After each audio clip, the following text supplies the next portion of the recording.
feel like this would be a good place for a Fallout Boy joke. Ladies, gentlemen, geeks of all ages, you are now entering BJ Shea's Geek Nation. Welcome.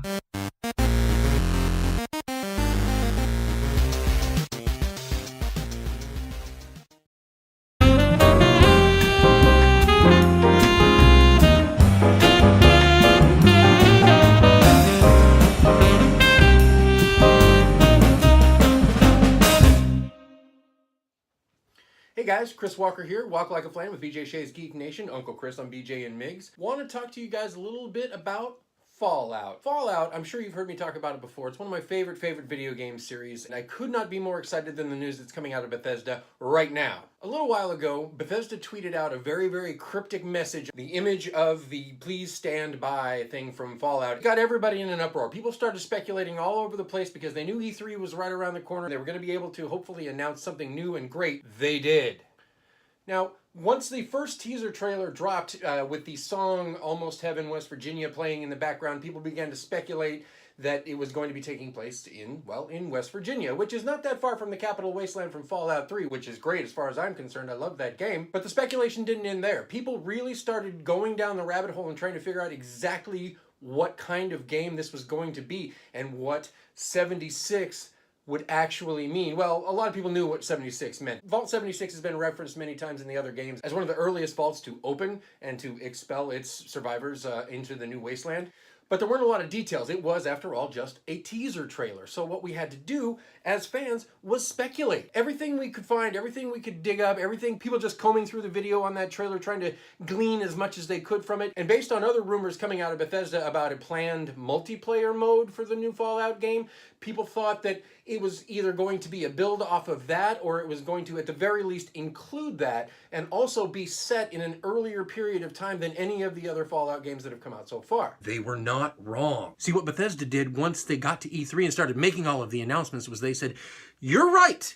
It's going to be a multiplayer online game, and you're going to be able to play with your friends, and you're going to be able to do all kinds of jazzy stuff that you can only do in multiplayer games because we're Bethesda and we're going to make things happen." As it turned out, the fans were exactly right. It was a build off of a planned addition to the Fallout game, which was a multiplayer mode, but then they took it to the next level. They said, what we're going to do is we're going to make it an online-only game, and we're going to make it playable by a bunch of people at the same time, but in smaller groups. Now, with something like Destiny or other types of MMOs like that, you've got hundreds and hundreds, if not thousands of people playing all at the same time, all in the same place, and being able to go on raids together and do things like that. What we're seeing now from Bethesda is that the Fallout 76 game is actually going to be scaled down quite a bit as far as the number of players who can occupy one space at a time. Maybe a dozen, maybe 20. We don't have an exact number right now, but it is going to be a much smaller group of players interacting in one space, which means it's going to be a lot more cozy.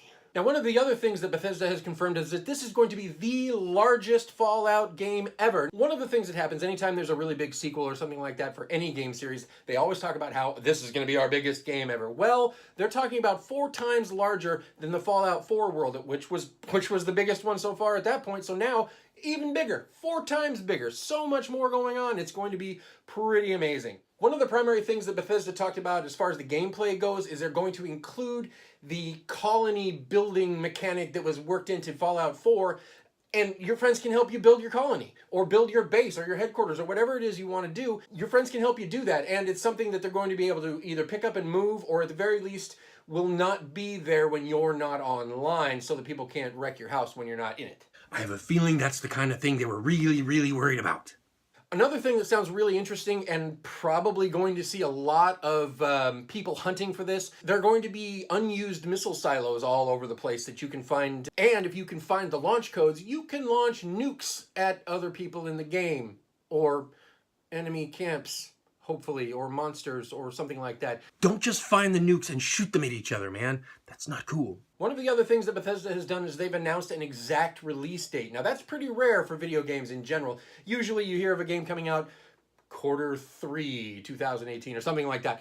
They've given us an exact release date of November 14th. So that means on November 14th, you will be able to play this game. And I gotta tell you, this guy's gonna be there on November 14th playing that game. There's also a special limited edition collector's set that you can get, and it comes with all kinds of free extras and a map and little doodads and a duffel bag, but most importantly, a wearable power armor helmet. It's T51 if I'm not mistaken. I have to double check my facts on that, but I'm telling you, for what will probably be around 150 bucks, that's going to be a pretty good deal for me. That's a real bargain. One big question that a lot of people are asking right now is, what about VATS? Now, if you're not familiar with VATS, it's the targeting system inside Fallout that lets you sort of stop time and target a specific location on an enemy's body and hopefully do more damage based on that kind of thing, headshot, whatever it is you need to do. But it does. It stops the game. It stops time so that you can focus in and use your action points to then attack somebody more specifically. That sounds problematic in a multiplayer game. If you're stopping the action while somebody else is not stopping the action, then they're standing there watching time frozen, doing nothing while you figure out your VATS. The fact that VATS is completely absent from the latest trailer from E3 leads a lot of people to believe that probably VATS is not going to be a part of Fallout 76. However, they may be able to trick something out, maybe turn it into a slow time kind of a thing, or a communal VATS situation. I don't know. There's been a lot of speculation about that, and since they didn't show us anything in the actual gameplay trailer, then it's hard to say right now. But that's your report from the Wasteland for today, guys. I'm going to go ahead and wrap this up and then get back to playing Fallout 4 because I want to be ready for November. You know what I'm saying? Share, like, subscribe, the 3 things I'm always going to ask you to do, and until next time, stay nerdy.